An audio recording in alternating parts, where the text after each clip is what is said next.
Last time on the Cellcast. The animated series. Rough. Tiana. Tiana. It's not Tiana, it's Ta'ana. Ta'ana. Anyway, I've learned that sometimes you just have to punch your way through. That's what I thought. Yeah. And they tried that and it didn't work. No, they didn't. If you remember the movie Bill and Ted's Bogus Journey, this is the location where Bill and Ted die. Humans. Yeah, we're back to the original Klingons, and I prefer we stay there. Why on earth did they let him into sickbay? I do want to point out the fact that, like, every time Rutherford,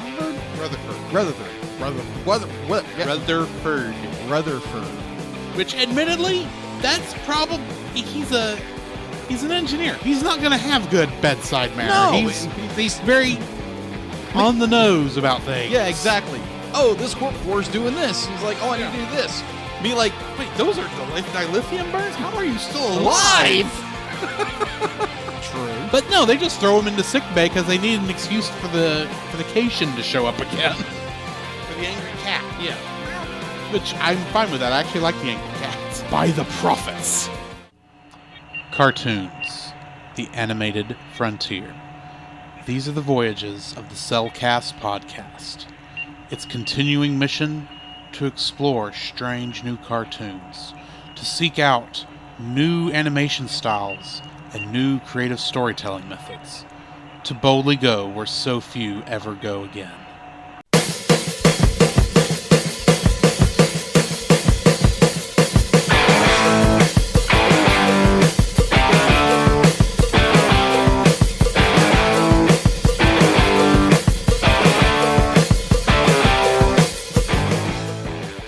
Welcome to another episode of the Cellcast. The animated series. Joining me today is a man who, he just has a thing for crystals. Jacob. Well, they are shiny after all. Mm-hmm. Why, thank you. I'd like to introduce our co-host, a man I just like to step people in the foot. Welcome, Jerp. How are you doing, Jacob? Good, actually. Very well. Alrighty. We are reviewing today Star Trek Lower Decks Season 1, Episode 3, Temporal Edict. Written by Dave Eilenfeld and David Wright, and directed by Bob Serez.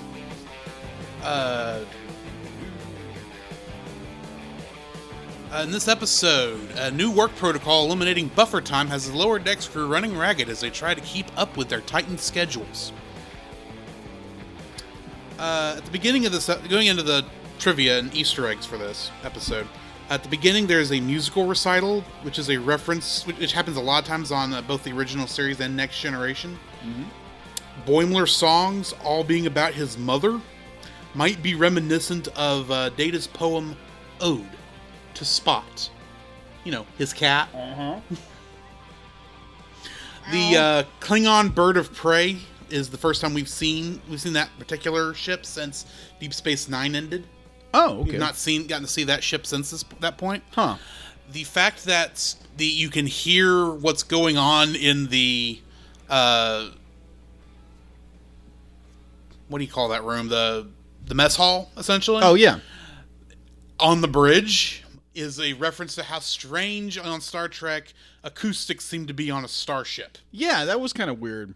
Yeah. Even outside the ship, you can hear it. Well, I mean, that's a joke more than anything else, because sound shouldn't work in space anyway, and yet it has many, many times.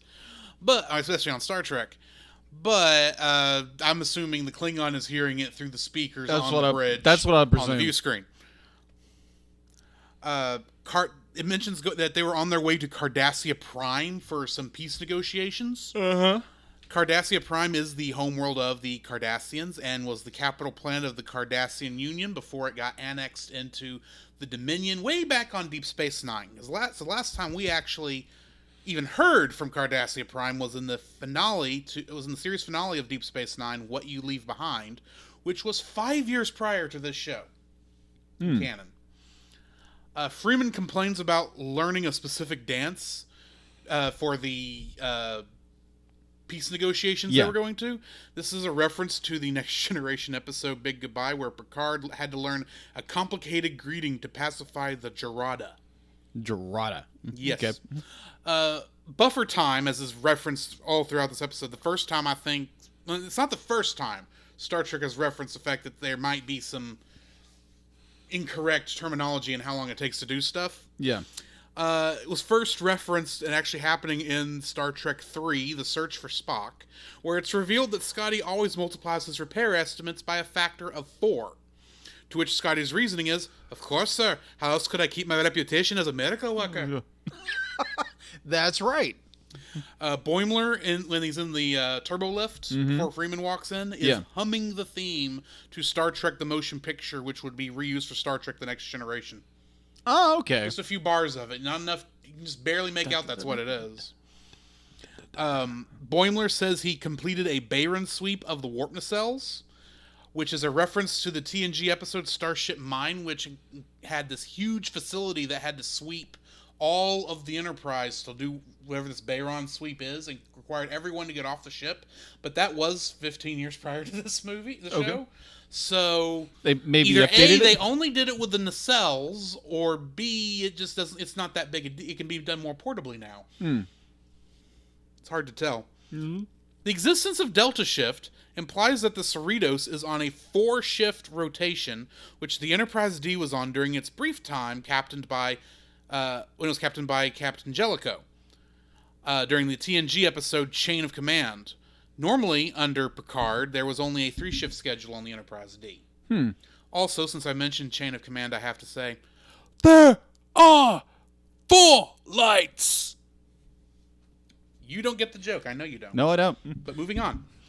Boimler's song about purging seems to be reminiscent of Data's Lifeform song from Star Trek Generations. Which, for those who don't know how that goes, life forms.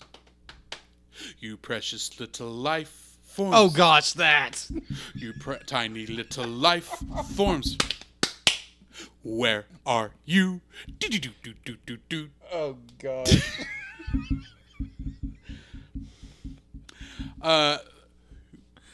Ransom, the first officer on this show, uses Riker's stances all throughout this episode, such as sticking his leg up on something and leaning forward. Oh, yeah. I'm waiting to see him have to sit down in a chair and see if he reaches his leg all the way over the chair before he sits down. Like Riker had to do. Yeah. And we haven't seen him go through a door yet with just one shoulder first yet. But I bet you he's going to do that too. Eventually. Ransom's away missions going wrong list mentions horned gorillas, which is a reference to the Mugato from Private Little War, the original series episode Private Little Wars. Sentient targs.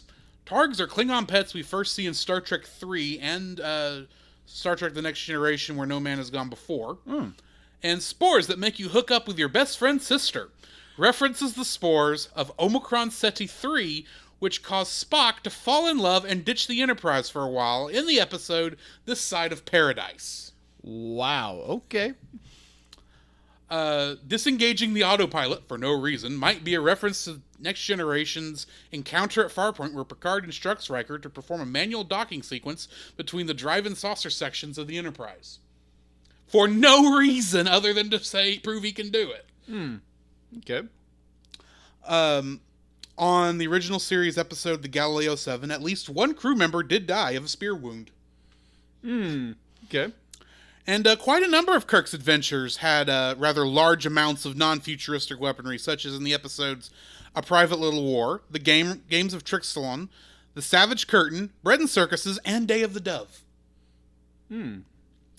Tindy asks,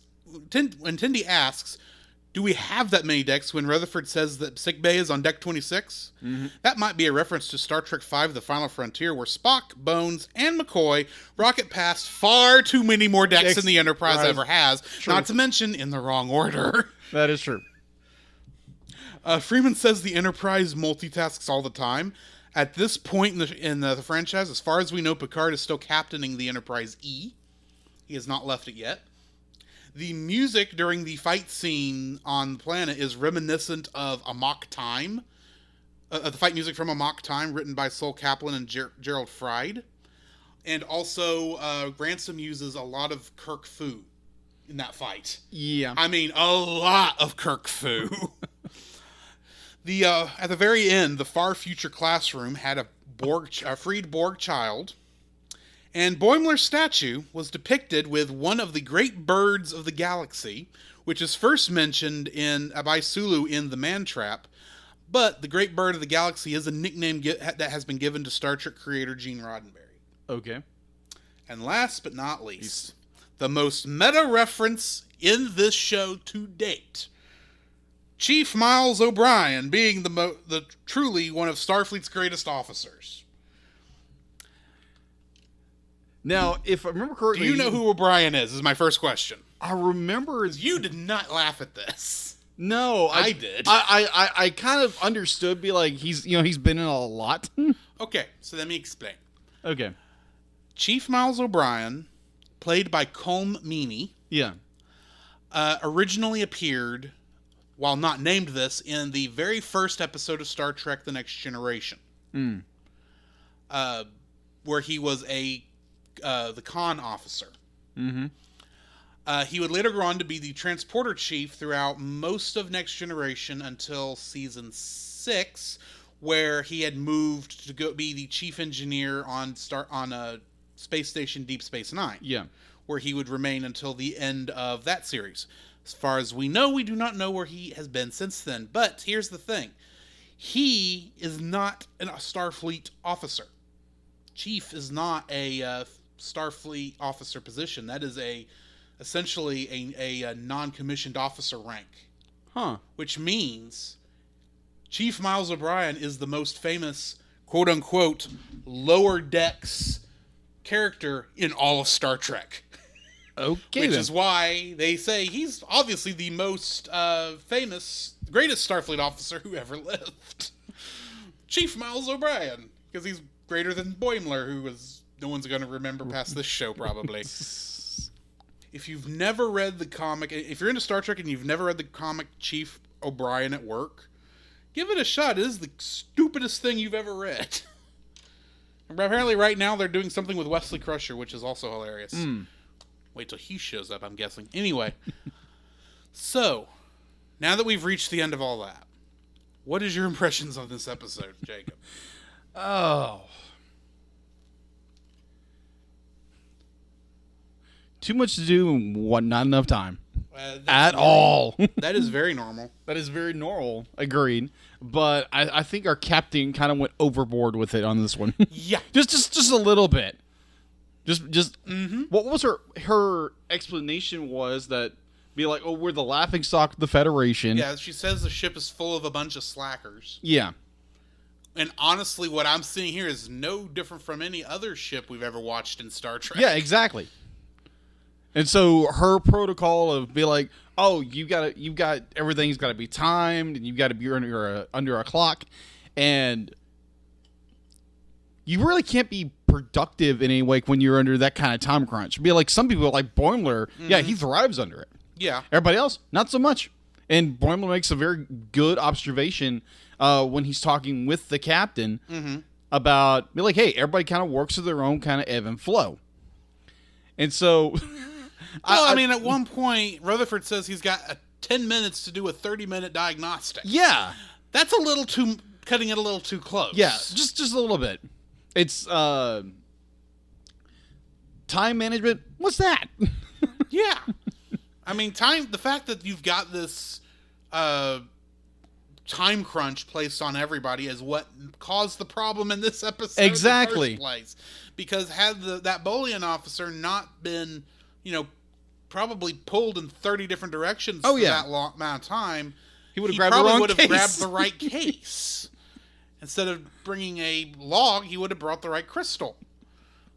Oh, that cracked me up because it's like obviously be like there again. I am not a Trekkie, and admittedly, we've never heard of the race the wooden totem came from, or that was hysterical, or this crystal race. Yeah, but yeah, it's so speaking of our the crystal loving race that we were introduced to it.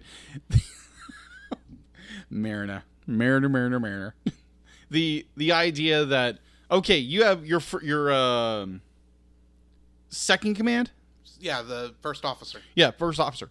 The first officer be like, they botch it, get into a semi almost war with the Federation just because you bring the wrong gift, and then it's be like the entire team is captured, and the first officer and Mariner go into a fight over who's gonna battle them. Yeah, and it's either ego versus I have experience doing these things, and the I'm going to show my scars off situation kind of is, for me, reminiscent of Lethal Weapon 3.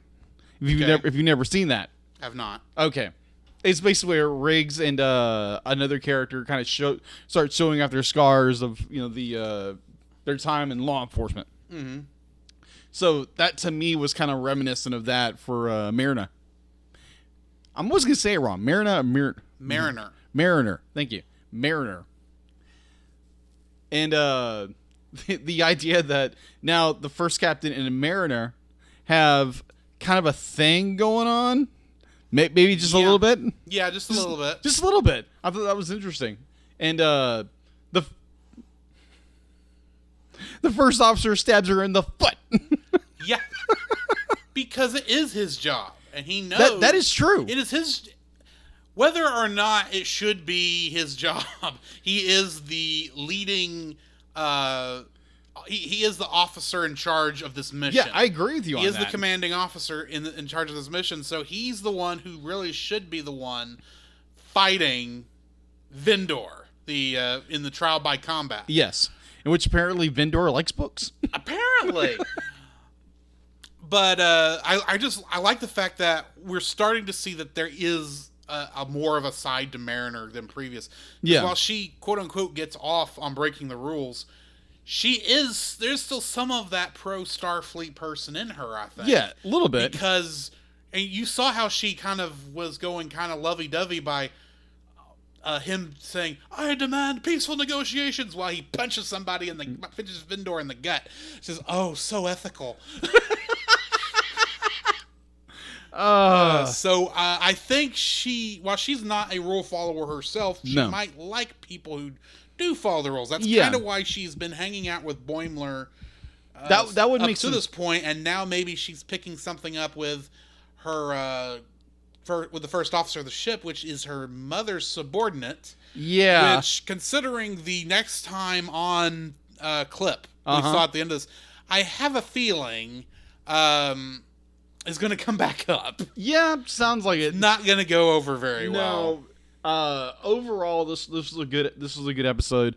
Boimler getting his own role named after him, which he's like, this has nothing to do with me. It's about rules, about not following rules.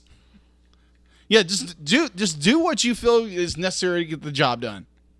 And I'm like, okay. Well, I mean, they did explain the Boimler effect as being in a very broad terms. Yeah, they did. I want to bring up the fact that, yes, it sounds like it's a do whatever you want sort of rule. Yeah, that's what it sounds like.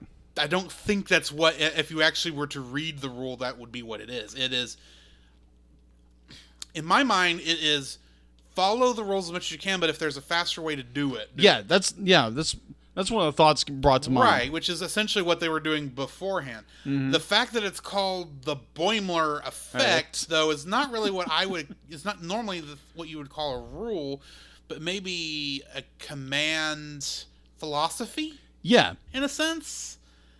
Because, earlier in there, he says, you're a great, he's saying this to Freeman during the end of it, it says, you're a great captain, let them be a great crew. Yeah.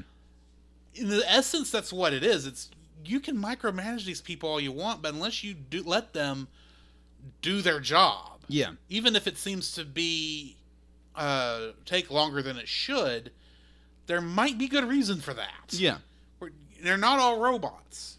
Boimler apparently is, but Boimler's a weirdo. Yeah. Anyway, also I do wonder if this being a little bit more lax in rules, though, might be what leads to the incident on Utopia Planitia on Mars that would lead to Picard.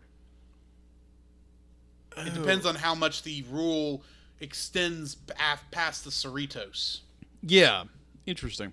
Just a little something to bring up. Maybe Boimler is on command of that at that point. You never know. I don't think he's in command, but the idea that this rule might work its way through the Federation about this is how things we really should be doing, so that when you get to the First Contact Day massacre on Utopia Planitia, in what we first see in Children of Mars, but we get to see the full effects of later on in Picard, since they were kind of very lax in that scene where they were showing that, I'm wondering if that has taken into effect and is what caused so much of the laxness that would allow... I'm trying not to spoil what the mystery of what was going on in that show. Yeah. My apologies. But essentially allowed the Romulans to get a foothold in before, their sun blew up for Star Trek 2009. That's my thought there. Okay. It's a fan theory. I don't know if it'll ever get proven, but I'm putting it out there in case it ever comes up. I gotcha. So, we got anything else to add before we end this thing? Not that I know of. It's a good episode. It makes you laugh. I think it's one of the key objectives of the show. It makes you laugh. Kind of makes you question a few things, but overall, I enjoyed it. I can't wait for episode 4. I'm finding myself getting hooked more and more with this series because it is such a departure from Star Trek.